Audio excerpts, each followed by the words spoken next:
My in-laws demand that we honor their tradition and name our son the name that traumatized our family. Now they are out of our lives and can't see my baby. Myself and my fiancé have a 2-month-old son. We are overjoyed at being parents, but most of my in-laws are refusing to even see our baby because of a decision we made concerning his name. My in-laws have a tradition of giving the firstborn son of every generation the same name. Let's say it's Peter. This has been going on for about 7 generations already, and they're very serious about it. My fiancé's eldest cousin was the latest person to get named Peter. Every one of his cousins has only had daughters so far, so our baby is the first son of his generation and consequently should get the name. I have no problem with the name Peter, and would have been okay with naming my son that. Unfortunately, that was also the name of my uncle, who died before I was born. I won't get into details, but it was tragic and traumatizing for my family. My father never got over losing his younger brother. My grandmother asked the family not to name any of our future children Peter during her lifetime. My mother-in-law and father-in-law knew about this promise, and at first seemed to not only be okay with us avoiding the name Peter but also supportive of the one we chose. However, my grandmother sadly passed away when I was 7 months pregnant.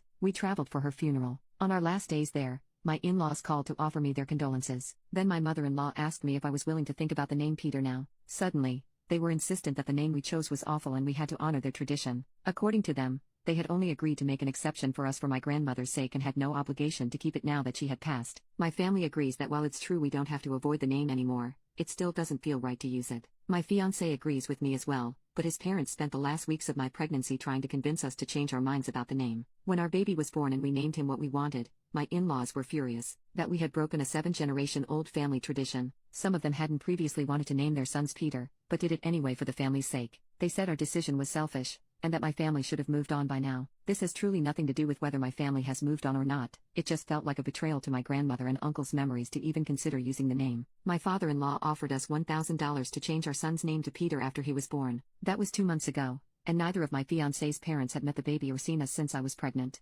Most of my in-laws are on their side, and this is causing a huge rift between my fiancé and his family. He assures me he's fine, but I'm starting to feel really guilty about this. Edit. The tradition started, as far as I know, when OG Peter died and his son, also named Peter, named his firstborn after his father. Peter III ended up having the first son of the following generation and did the same thing. That one died before having children, so his sister gave the name to her son, and so on. The name Peter is very common in my country, so none of them ever got bullied over it, and the fact that it was also my uncle's name isn't as unlikely as one might think. Also, middle names aren't used in my country. Most people get the maternal surname before the paternal one instead. Edit 2. It wasn't $1,000. Different countries, different currencies. It's still a lot of money, but would probably translate to about $200 US.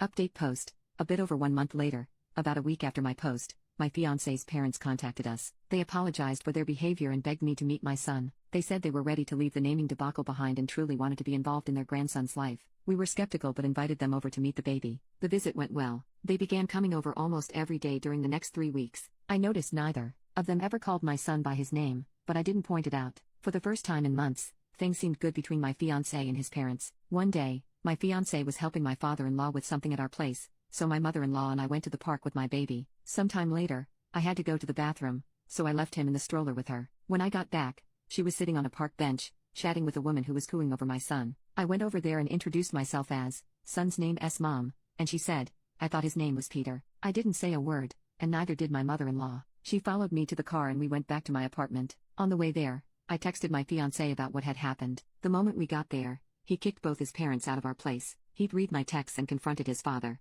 Thankfully, my father-in-law is a terrible liar and confessed immediately. Apparently, both my in-laws only call my son Peter. That includes whenever they're talking about him, every time they introduce him to someone else, and even baby talking to him on the few occasions they were left alone with him. Neither of them is embarrassed by this, and they both think they're in the right. We're heartbroken, especially my fiancé, not only because his parents can't let go of their pride, but also because the name we chose for our son means a lot to us both. I blame myself for encouraging my fiancé to allow them near our son. I was raised in a different city than all my grandparents, and always wished they could have been more involved in my life. Losing my grandmother didn't help. Pretty much every doubt I had only existed because I thought it would be important for my son to grow up with all of his grandparents around. But now, all my guilt is gone. If they can't respect my son enough to call him by his name, they don't deserve to be in his life. I hope they enjoyed the 3 weeks they had with their grandson, because that's all they're getting, until they get their heads out of their asses.